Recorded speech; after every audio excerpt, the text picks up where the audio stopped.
কেন প্রভু রামের পা রাখতেই নদীতে পড়ল পোকা? শ্রীরামের দশরজনের সবুরি প্রতিদিন তার বাড়ি পরিষ্কার করতেন। যদি কখনো প্রভু রাম তাকে দর্শন দিতে আসে তাহলে ওনার পায়ে যেন ময়লা না লাগে। একদিন সবুরি তার কুঠির ঝাড় দিচ্ছিলেন, এমন সময় কিছু ধুলো উড়ে এক ঋষির উপর পড়ে যে ওই সময় স্নান করে এসেছিলেন।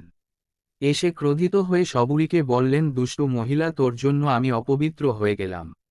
আর পুনরায় তিনি নদীর জলে স্নান করতে যান, কিন্তু এবার যখন নদীর জলে পা রাখেন সঙ্গে সঙ্গে নদীর জল লাল হয়ে যায় আর নদীতে পোকা পড়ে যায়। তখন ঋষি ভাবলেন এই সব কিছু সবুরির জন্য হয়েছে।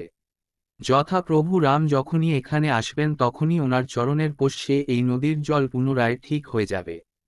কিছু বছর পর যখন প্রভু রাম সবুরিকে দর্শন দিতে আসে তখন ঋষিরা প্রভু রামকে ওই নদীতে পা রাখতে বললেন। প্রভু রাম পা রাখতেই পোকাগুলো বড় হয়ে যায় আর নদীর জল আরও বেশি লাল হয়ে যায়। তখন প্রভু রাম সবুরিকে ডাকে আর সবুরির চরণ নদীতে রাখতে বললেন। সবুরির চরণ নদীতে রাখতেই পবিত্র এবং পুনরায় পরিষ্কার হয়ে যায়।